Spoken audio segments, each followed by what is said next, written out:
Today is going to be quite unscripted. I didn't really plan this video as much as I just want to kind of talk you through what we're doing. So yesterday night we started shooting a little short film that Joya has scripted, and it was a lot of fun. So I've been color grading for such a long time now, and most of the time I've been working with natural light, and I've recently got my hands on two small lights. I can't talk about them yet, it'll come later, but just playing around with these lights, being able to shape the light a little bit more and play around with different temperatures and compositions in something that's a little bit more like a movie was really fun. So I just thought I wanted to show you a few stills, just kind of like as a little teaser, and kind of just show you what the mood and what the kind of vibe and idea was behind it. So let's just take it into DaVinci Resolve. I'll talk you through a little bit of what we did and where the lights are put and what the idea was, and show you how at least a temporary or initial grade is looking like.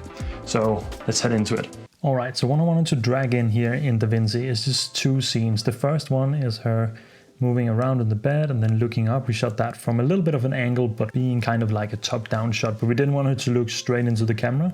So that's why she's looking, or the angle is a little bit different than just a straight top-down. And then we have these different shots where she's lying in the bed here, moving around and not really being comfortable. And then underneath that, we have a shot of her sitting here and talking to herself in like a mean way. I didn't include the voice here, and you will have to go to her channel and see the video when that's up. I'll link it down below as well when it's finished. But these were just, as I said, the initial shots. And we're gonna mask this out so both of her takes here are visible. But what I wanna do first is just, I wanted to play around with the grade in here. So initially, I'm just gonna transform the footage. So I'm gonna do that first here. I'm gonna take my color space transform. I'm gonna convert it from Canon Cinema Gamut and Canon Log 3 into DaVinci Wide Gamut and into DaVinci Intermediate. And then I'm actually going to go to the timeline, because for this, I want the look to be going through all the clips. So we're gonna develop the look in here, but to get it to Rec 709, the last step here is going to take it from DaVinci Wide Gamut to Rec 709. So I'm gonna do that by adding a color space transform here, going from DaVinci Wide Gamut and Intermediate to Rec 709 and the Gamma 2.4. So that way we're getting that transformation, and heading back here, we're just gonna name this one from Log to DaVinci Wide Gamut. So first things first is that I of course want to correct my image here as much as I can possibly. So first up, what we can see here is that we had a light set up here to the left. It was shot at night, and we wanted to use the minimal amount of light. So you can see it's also underexposed quite a bit. If we hover over her skin here, we'll see that it is lying around the 50 area here, whereas normally it's supposed to lie around the 70, but I intentionally underexposed it because we want it to be a night scene and we don't need as much detail in the shadow areas. So this was completely on purpose, and it was quite interesting to try and play around with this as well, playing with light, because normally I would do everything that I could to expose it correctly theoretically, but this is how we kind of wanted to, or I wanted it to look. So let's just add some contrast, some exposure here, and some balance, and just try and see what we can do with the footage here. So we want it to be dark and moody, so I'm going to drag the shadows down quite a bit, but then still drag up the highlights, and this is already looking pretty good, I think. But for the exposure, I'm just going to keep it simple here and just play around with the gamma lift and gain here. So I want to pull it up quite a bit so we still have some light here on her face, but then again pull down the shadows just so we have a little bit more in the bright areas. And then for the balance, I'm just going to go in here, and what we really wanted for this look is a teal look. So it's a Kelvin, for Kelvin it's 5600 here, so it's kind of daylight that we're shooting here, because I wanted that more warm look, and the camera's white balance was set to 5600 as well. But then at the bottom down here, we had a light shooting up towards the ceiling that was in this teal color, because we wanted that teal look. So when I'm looking at the vector scope here, what I really want to do is, of course, I want her skin tones to sit in a place that is normal skin tones, so still towards the skin tones around the skin tone line here, but I want everything to be quite teal. So I'm still gonna drag it towards the blue side here, and then I'm gonna retract some red to really get it into that blue teal vibe. I'm just gonna look at her skin tones here and see where they're lying, and it looks like we need to add a little bit more green here, just to make sure that even though they are cyan, we want them to look or sit in that correct area. So now we're zooming in a little bit too much. Here, around here, they're still lying, so I think that's pretty good. maybe retract a little bit more blue and red here and just see where we are at. So I think going from this to this is really the style that we were going for, this really blue look. And looking at this now, I think we can even take the exposure down a little bit more because we want it to be this night scene, and I also want the highlights to be gone a little bit more. Moving out the gamma and just really trying to finesse this in a little bit. I think this is a pretty good look. Now we ended up doing a minimal amount of changes in the exposure, but going from the before and after here, we went from this to this, which I really think looks more like a night scene. We could have a street light or something from a window out here, and there is actually a window, so that's what we tried to also portray.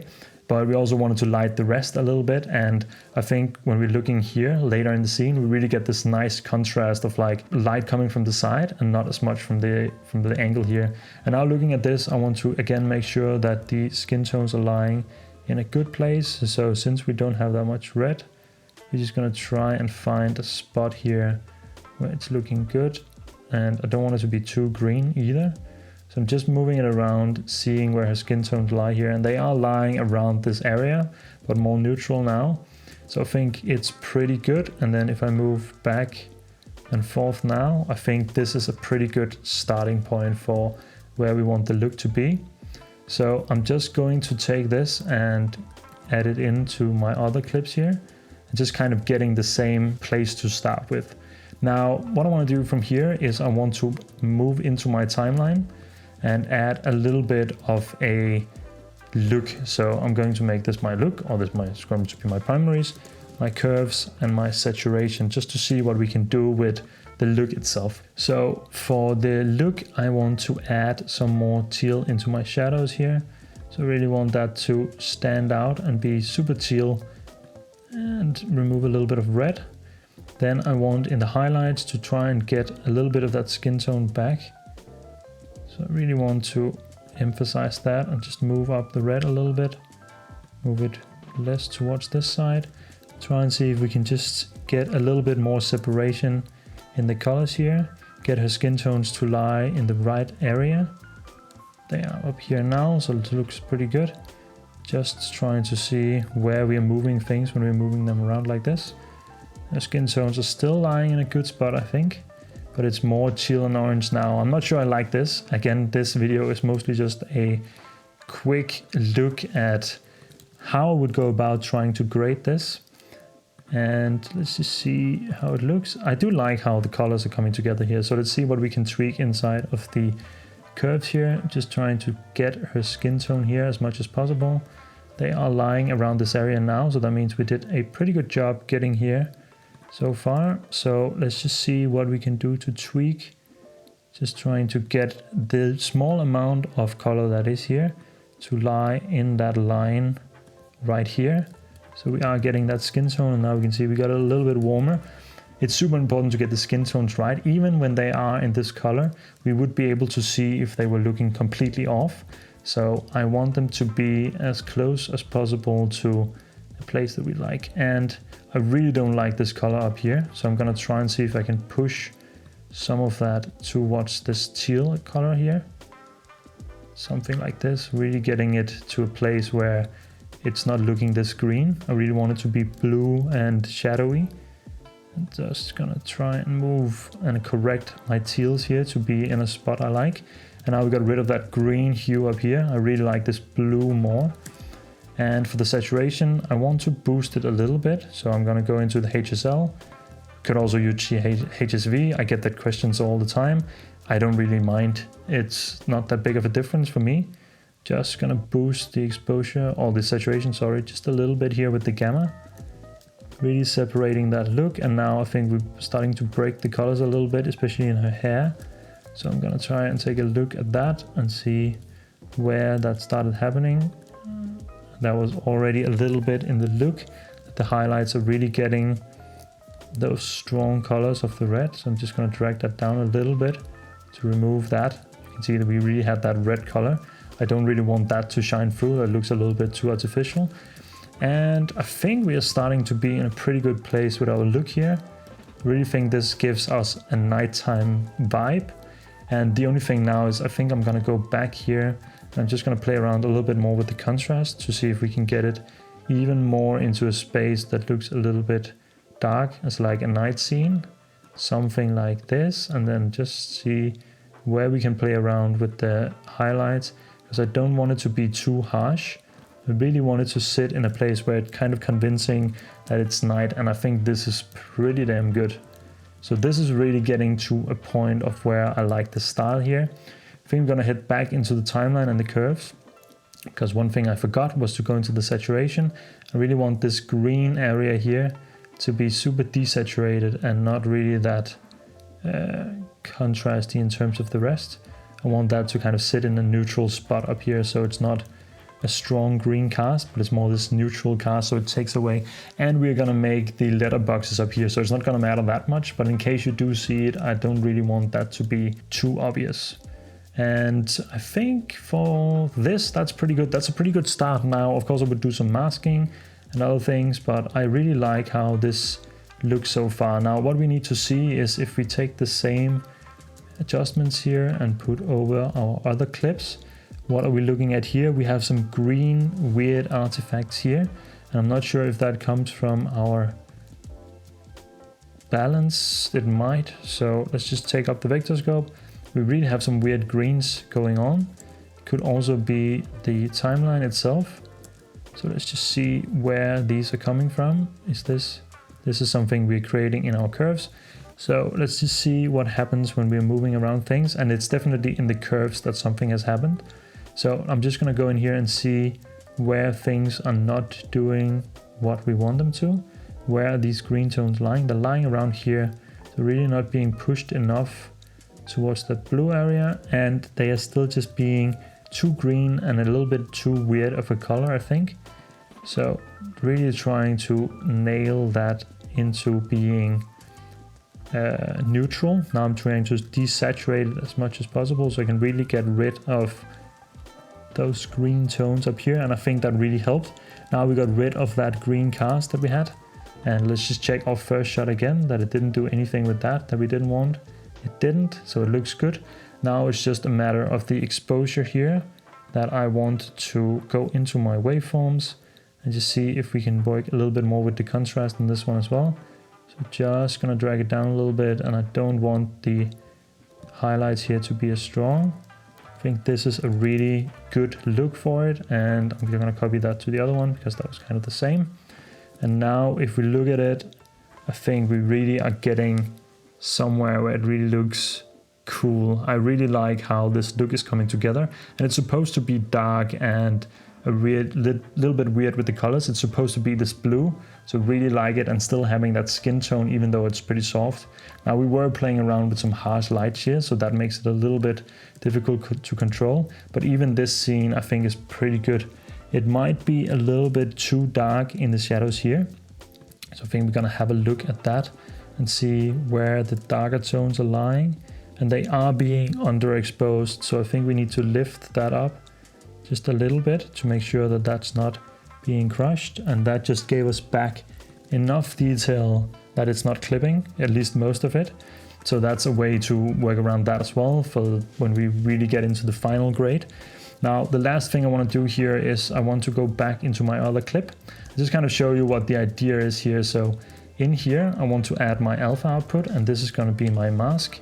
Not my masking itself, but it's going to be my masking her in.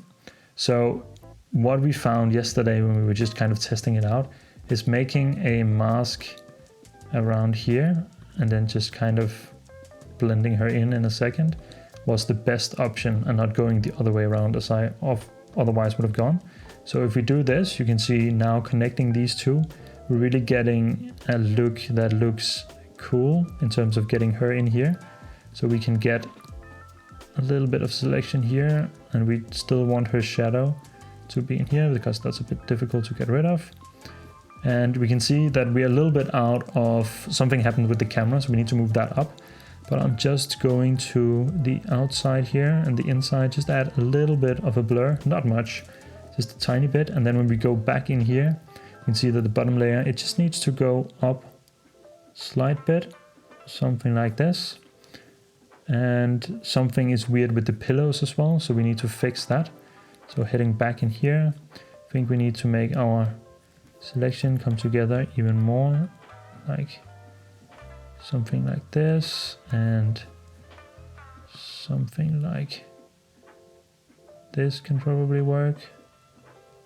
Really trying to get it to a point where we can just control it fully and see what that looks like. It can definitely work. We just need to tweak these things back and forth, and I'm not gonna do it perfectly now because this is not the final edit. This was, as said, just a way of trying to show you a little bit of how we are going to go about making this little short movie and some of these effects. So let's just see what that looks like. And I think for now, at least, that's gonna be okay. We need to do a little bit more matching in terms of the colors and the background here. But other than that, this is looking pretty damn cool. We can see when we move from this scene now, we have her blended in twice. So we can have her talk to herself in this scene. That's going to be a super cool scene. It's going to be the concept of this little short movie that we're creating. And then we're just going to kind of have to work around with what's happening here, because obviously this doesn't look that convincing. So maybe we need to drag it up a little bit more and make sure that it's being blended down here where it makes sense. And something like this, just trying to stretch that out. That's going to be my last attempt to try and fix this, but I think that kind of almost did it. Something with her hand here that we need to fix.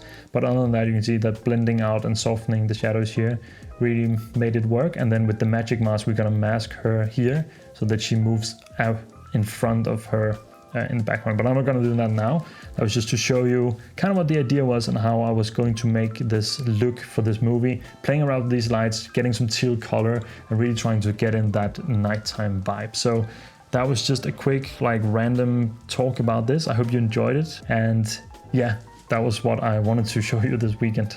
Right, I hope you enjoyed seeing that little kind of behind the scenes, or a little bit more of just like my thoughts and as I'm testing out new things and trying out new things. If you want to learn more about color grading and learn all the things that I've learned, these things as well, you should definitely check out my course. I have a limited amount of spots left. There's a particular reason to that. It's not just any course. Of course, there's a lot of lessons taking you from A to Z in terms of learning everything about color grading, no matter where on your journey you are. But apart from that, there's also one-on-one live sessions included, because I don't want you to just go on there and learn everything by yourself. If that's what you want, that's completely fine as well. But I want to connect with you and want to see how I can help you best possible. And I'm also shooting myself and working with clients and brands and all that kind of stuff. So that is something we can talk about in these one-on-one sessions as well. And that's also why there's a limited amount of spots available, because I need to take my current students through the course before I can open up for more. Next week, meaning in the middle of October, I'm gonna start building out the new LUT building module, which will essentially help you create your own LUTs and being able to sell those as well. And yeah, basically earning back the course if that's what you're interested in. But it's not all going to be a sales thing. Of course, I still have a lot of things on YouTube. I'm going to keep creating those. So if it's out of your budget, or if you're not interested in joining a course, you just skip ahead from this and it's probably not that interesting. But I just wanted to let you know that this is an opportunity that I have as well. And it takes you through everything in a structured way, so you can learn color grading and you can connect with me. And we have a little community that's slowly growing as well, where we help each other out and we talk about different things and we all learn together. So I'm just super excited about this whole journey and really improving everything in the course. There's been added so many lessons this past month, and I'm super excited to see everyone grow and really enjoy the lessons and the content of the course. So I will leave the link down in the description so you can check it out if you're interested, and there's a little bit of a bonus in there as well if you're interested in joining. So sign up before all the spots are gone, and if they are already as you're watching this, just wait along, join the waitlist, and make sure that you know when the next spot is opening. So with that said, that was just a quick video this week, and I will see you in the next one. Take care.